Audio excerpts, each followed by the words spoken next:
Un saludo a todos, soy Monseñor José Ignacio Munilla, obispo de Orihuela, Alicante, y hoy nos disponemos a compartir en esta primera sesión el tema de qué visión tiene la Iglesia sobre la sexualidad.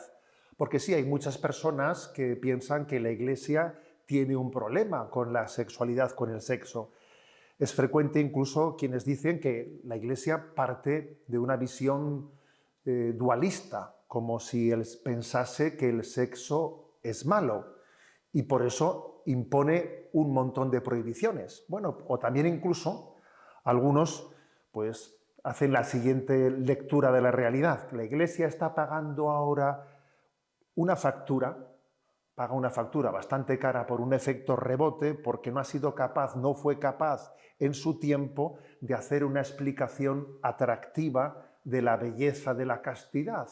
Fue un moralismo que se percibió como algo impuesto. Y entonces, porque únicamente se remarcaron en otro tiempo las prohibiciones y no la belleza de la castidad, ahora estaríamos pues, en un efecto rebote en el que pues, hay una resistencia a acoger y aceptar el mensaje de la Iglesia. Bueno, pero aunque es obvio que existió un moralismo, quizás un moralismo del sexto mandamiento en otros años, en otros tiempos, pues quizás a mediados del siglo XX, y hoy en día, por cierto, no estamos libres de moralismos, también existen hoy en día otro tipo de moralismos, quizás el moralismo ecologista o otro tipo de moralismos, damos bandazos en la historia. Yo creo que aquel puritanismo de aquellos tiempos, aquel moralismo, está demasiado lejos como para pensar que la crisis del momento presente se pueda explicar únicamente por un efecto de rebote de aquel momento, ¿no? Lo cierto es que para explicar por qué la Iglesia Católica es vista como contracultural en este momento en su explicación de la sexualidad, hay que recurrir también a otra lectura de la realidad. Lo cierto es que la Iglesia es un reducto resistente frente a la imposición del pensamiento único que está aconteciendo en nuestro mundo, en un mundo muy globalizado en el que la ideología de género se impone. Primero se propuso y ahora se impone.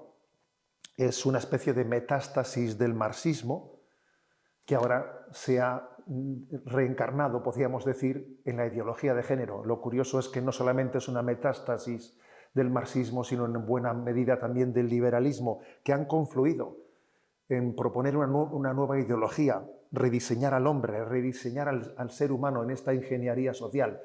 Espero que tengamos también tiempo en los próximos programas de hablar de la ideología de género, pero ahora, como digo, nuestro propósito en esta primera sesión es explicar qué visión tiene la Iglesia sobre la sexualidad y por qué existen tantos prejuicios frente a esa predicación que hace la Iglesia Católica de la castidad. Bueno, pues vamos a avanzar en ello. Para abordar esto, creo que tenemos que empezar por desenmascarar esa falsedad de que la concepción de la sexualidad es negativa porque en la Sagrada Escritura hay una visión, en la Biblia hay una visión negativa sobre la sexualidad. Eso es una falsedad que creo que es muy importante que lo desenmascaremos. Y vamos a intentar hacerlo con detalle. Uno se acerca al libro del Génesis, donde se expone la creación del mundo, y en los 5 primeros días se va desarrollando la descripción de la creación, y siempre al término de cada día se dice, y vio Dios que era bueno, y se repite, y vio Dios que era bueno. Y vio Dios que era bueno. Pero curiosamente, se llega al día 6º de la creación, donde allí se crea al hombre, que es como la culminación, ¿no? La culminación de la creación, y allí no se dice, y vio Dios que era bueno, sino que se dice, y vio Dios que era muy bueno, muy bueno. Hay una diferencia entre la creación y la del hombre. Bueno, pues resulta que en este caso, pues si vio Dios que era bueno, aquel hombre, Adán y Eva, eran distintos a a lo que somos nosotros en este momento. Hombre, sí era distinto en el sentido de que no tenía el pecado todavía, no tenía el pecado original, y ciertamente del pecado original se han derivado muchas consecuencias negativas en nuestra vida. Eso es cierto, ¿no? Pero obviamente era un hombre muy similar a nosotros en muchos aspectos, como por ejemplo sería su constitución sexual. La constitución sexual de Adán y Eva pues serían la que nosotros tenemos ahora naturalmente hablando. Dios les había llamado a crecer y a multiplicarse, como lo hace con nosotros, y parece lógico pensar que la manera de procrearse que tenían ellos era la que tenemos nosotros. Es decir, Adán y Eva no se procreaban por bipartición como las estrellas del mar, no, lo hacían a través de la expresión del ejercicio de la sexualidad. Era la forma en la que Dios creó a ese hombre y mujer y vio que era muy bueno, ¿no? Ese acto conyugal que hacían, con el que Adán y Eva expresaban el amor, era el que Dios había pensado para ese hombre creado a su imagen y semejanza. Parece lógico pensar, obviamente, que en eso no hay ninguna diferencia con nosotros. Forma parte de la constitución natural del hombre, incluso el hecho de que la sexualidad esté ligada a un placer. Digamos, hay las terminaciones nerviosas de la piel del cuerpo humano conllevan, Dios ha querido, así lo ha hecho en ese maravilloso orden de la creación, pues que la entrega sexual esté ligada a ese momento que el hombre experimenta como placentero. Luego, si alguien dijese que la Biblia tiene una imagen negativa de la sexualidad porque está ligada a un placer que se entiende como pecaminoso, fruto del pecado, se está equivocando plenamente.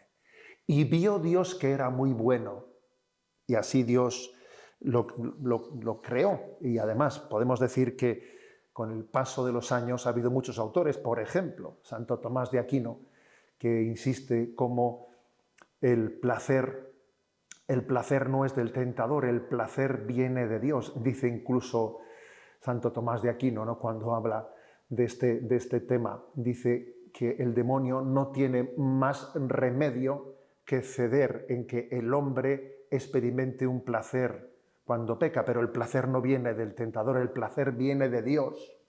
Al demonio le gustaría que el hombre pecase sin placer ninguno, pero claro, como no es capaz de conseguir tal objetivo, utiliza algo que es de Dios para intentar con ello desviar la acción del hombre.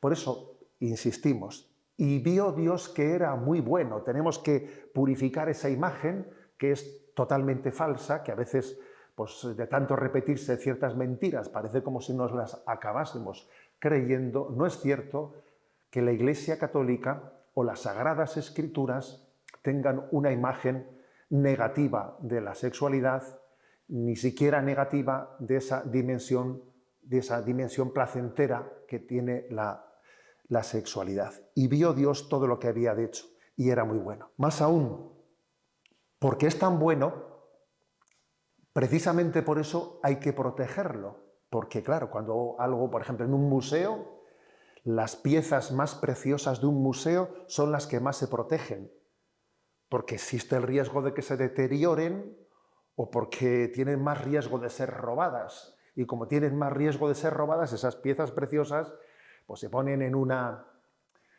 cristal especialmente antibalas, ¿no? Pues algo así ocurre también en este caso. Ese tesoro que Dios nos ha dado, el tesoro de la sexualidad, tiene que ser especialmente preservado. ¿Qué es, dónde está, ¿no?, esa preservación? ¿Qué es lo que la Iglesia está preservando a la hora de custodiar la sexualidad dentro de la virtud de la castidad? ¿Por qué la Iglesia entiende que la sexualidad debe de estar, ¿no?, preservada en la virtud de la castidad para que no sea deteriorada? Bueno, son tres las dimensiones que protegen, ¿no?, que están protegiendo esa virtud de la castidad en la sexualidad. La primera, y fijémonos en estas tres dimensiones que son claves. La primera, la sexualidad es aquella desde la que recibimos la identidad personal.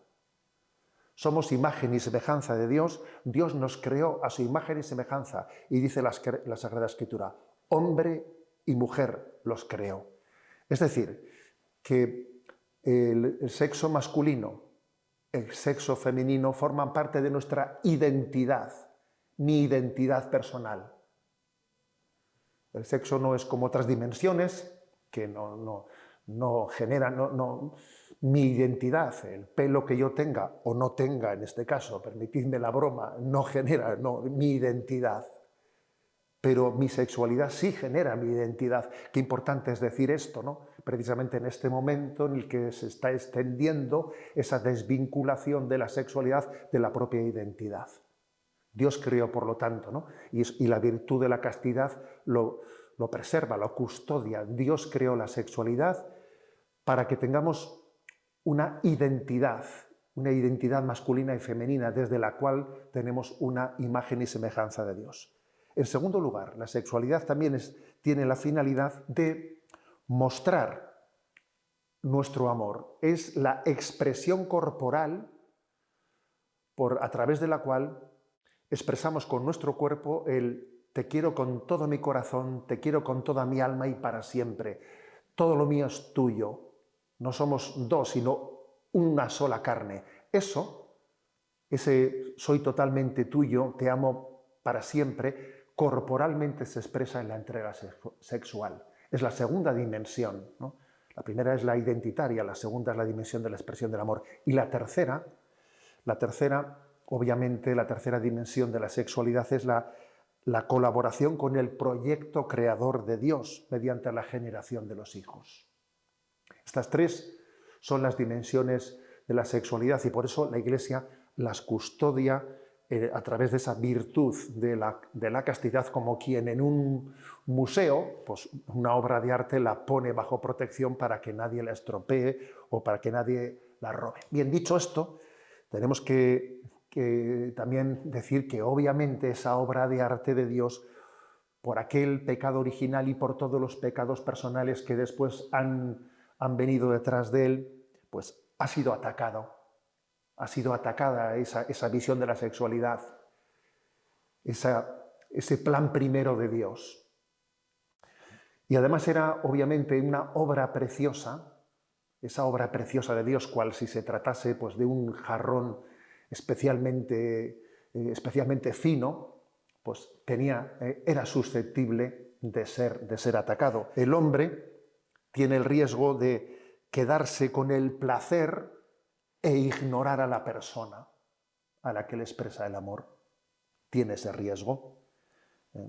O tiene el riesgo de me entrego un poco, pero no totalmente, o me entrego un rato, pero no toda mi vida. Tiene el riesgo de que el sexo sea un juego y no sea verdaderamente la expresión de la donación de la vida. Tiene ese riesgo. Y entonces existe ese riesgo de utilizarlo fuera del plan para el que Dios lo creó.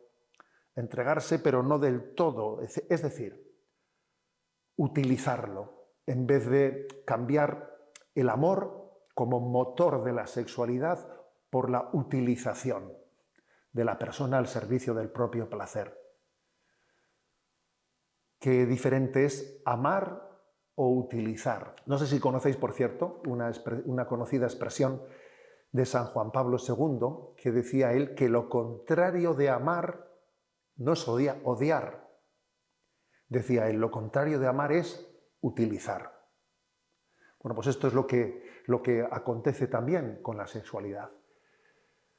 Cuando el hombre se desliga de ese plan en el que Dios creó la sexualidad para forjar nuestra propia identidad masculina y femenina, para que sea la expresión de la donación completa y total de la entrega de nuestra alma, de nuestra vida, y para estar abiertos a la voluntad de Dios de la transmisión de la vida, cuando uno lo desliga de ese proyecto, entonces resulta pues, que la sexualidad se convierte en una utilización. Y eso es un drama. ¿Cuántas personas se sienten utilizadas y tienen una una visión triste de la sexualidad. Se sienten utilizadas y quizás intentan tapar ese drama. Me he sentido utilizada. Bueno, pues entonces, como tengo ese drama, me han usado. ¿Qué puede ocurrir? Pues que incluso uno, como reacción de ese haberse sentido usado, dice, pues ahora voy a usar yo a los demás. Si me han utilizado para buscar un rato de placer y yo me he sentido en el fondo vejado o vejada y despreciado, pues yo ahora voy a hacer lo mismo con los demás. Existe ese riesgo de que incluso a medida en que uno ha sido víctima de esa experiencia se convierta en verdugo de esa misma experiencia, como tantas veces ocurre. Cuando esto es así, cuando esto acontece de esta forma, se resiente la dignidad de la persona. Porque hemos sido creados para amar. No hemos sido creados para utilizarnos unos a otros. Alguno diría, bueno, hoy en día sabemos perfectamente cómo piensa el mundo. El mundo lo que ve mal es el abuso en el no consentimiento del otro. Si el otro consiente, barra libre, no hay ningún impedimento moral. Lo que este mundo ve, sin embargo, como inmoral es que el otro sea abusado sin un consentimiento suyo. Obviamente, somos conscientes de que cuando alguien es abusado sin un consentimiento se está violando algo, ¿no? Algo muy importante. Pero es que, digamos, la frontera entre la moralidad y la moralidad no está únicamente en el consentimiento del otro, está antes, esa frontera estaba antes, no está en la violación. Es que la sexualidad se puede utilizar incorrectamente incluso con el consentimiento del otro. Es que la verdadera frontera entre la vivencia sana e insana de la sexualidad está entre el amar y el utilizar. Y aunque el utilizar sea consentido, es incorrecto. Muchas personas recurren a la sexualidad sabiendo que se están utilizando, pero bueno, lo consienten, lo buscan y entonces parece que eso no tiene ningún problema moral. Sí lo tiene, sí lo tiene.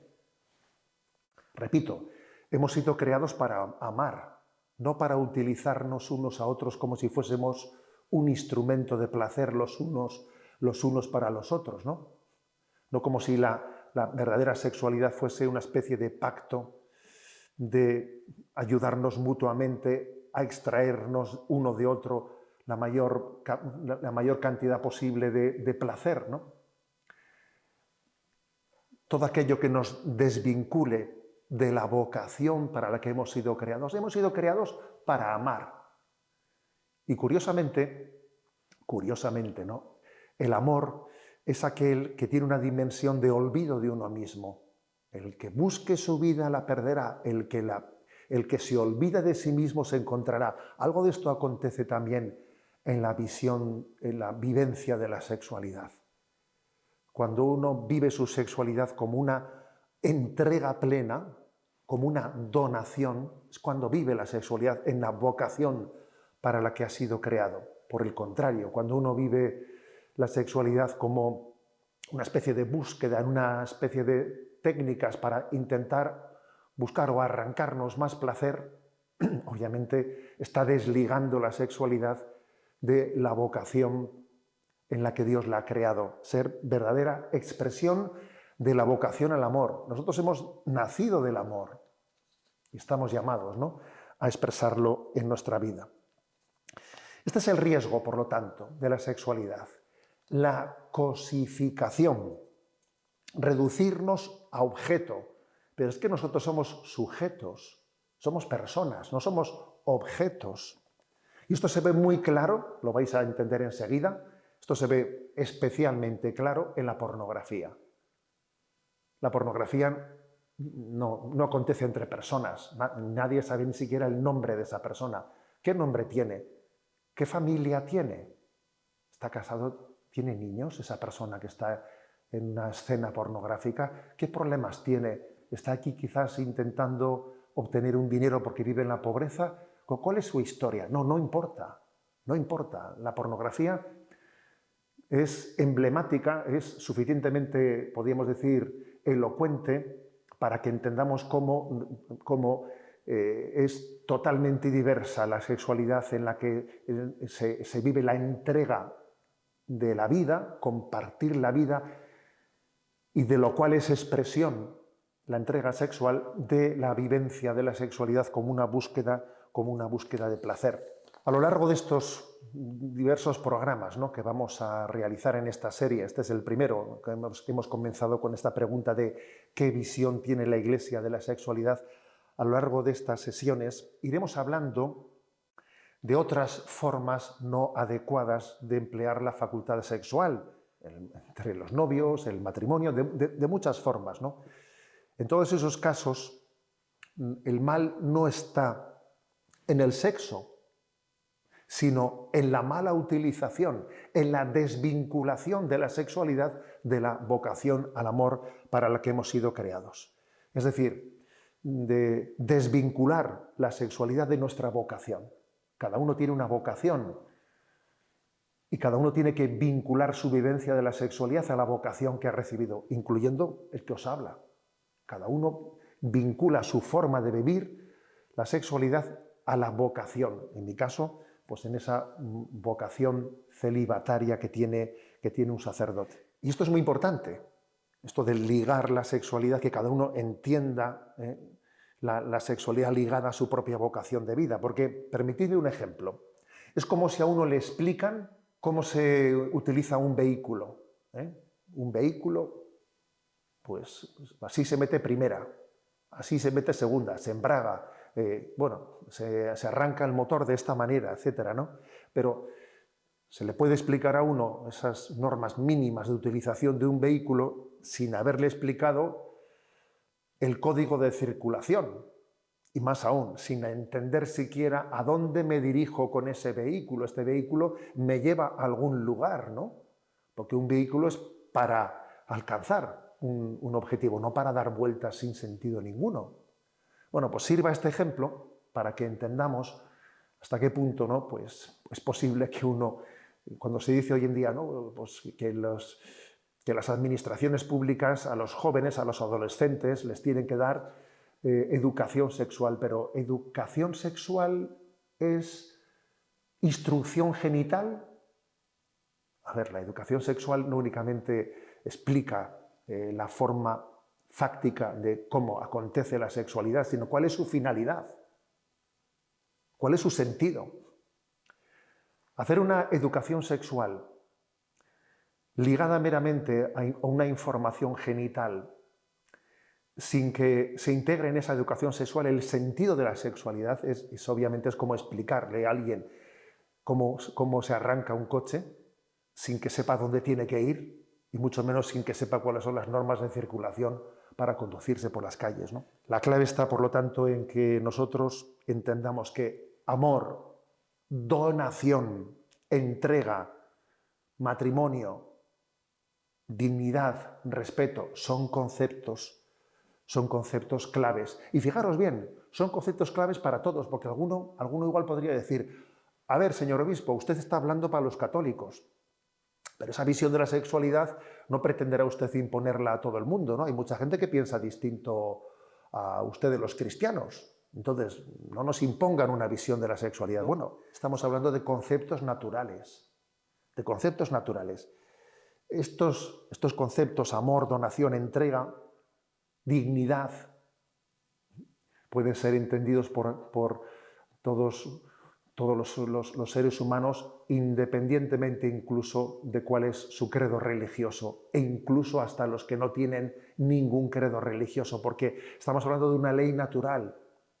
Lo que la Iglesia Católica piensa sobre la sexualidad no es algo específico sino que estamos hablando de que lo que hace es custodiar con la gracia de Cristo algo que es de ley natural. Todos los seres humanos tienen esa dignidad, todos los seres humanos son cuerpo y alma.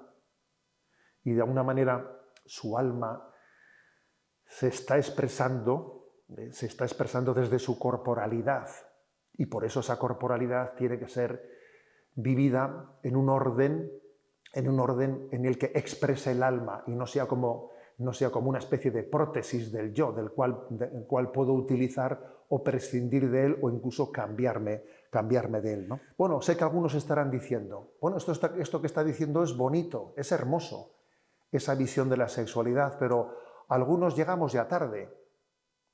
Os voy a compartir una anécdota que me ocurrió hace años ya, siendo todavía no era obispo, era un sacerdote de una parroquia y convoqué a los padres de primera comunión en una serie de charlas formativas y preparativas, y aquel día les hablé de la visión cristiana de la castidad. Y bueno, pues me esforcé, ¿no? Me esforcé intentando que aquellos padres jóvenes viesen qué visión tan maravillosa, ¿no?, tiene la Iglesia católica de esa vivencia de la sexualidad en castidad, en ese no utilizarse, en ese ser expresión de la entrega de la vida, etcétera, ¿no? Y recuerdo que al concluir, pues una de aquellas madres levantó la mano y me dijo, eso que ha explicado usted es muy bonito. La verdad es que, me dijo ella, no lo había escuchado yo, me hubiese gustado escucharlo, ¿no?, más joven, pero me gustaría que se lo explicase a nuestros hijos, pero con nosotros ya ha llegado tarde, me dijo ella. Con nosotros, a nuestra generación ya ha llegado tarde, ¿no? Y recuerdo que le miré y le dije, pues ¿sabe lo que le digo? Que no es tarde, que para Dios siempre es el momento de gracia, que Dios tiene un proyecto para cada uno de nosotros en el que incluso, ¿no?, habiendo vivido desordenadamente la sexualidad, tiene la capacidad de recrearnos. Porque no cabe decir, yo es que perdí la virginidad. Un momento, la virginidad no es un concepto meramente fisiológico, no, es un concepto espiritual en el que cuando somos verdaderamente reconciliados con Dios, somos recreados. Dios nos hace nuevos. Por lo tanto, estamos plenamente a tiempo de vivir esta imagen de la sexualidad custodiada por la virtud de la castidad. Hoy es tiempo de gracia para que nos abramos a Jesucristo y a la Madre Iglesia y pidamos a la Virgen, nuestra Madre, Madre, sé tú mi pureza, sé tú mi alegría, dame el don de vivir la virtud de la castidad. Así se lo pedimos todos.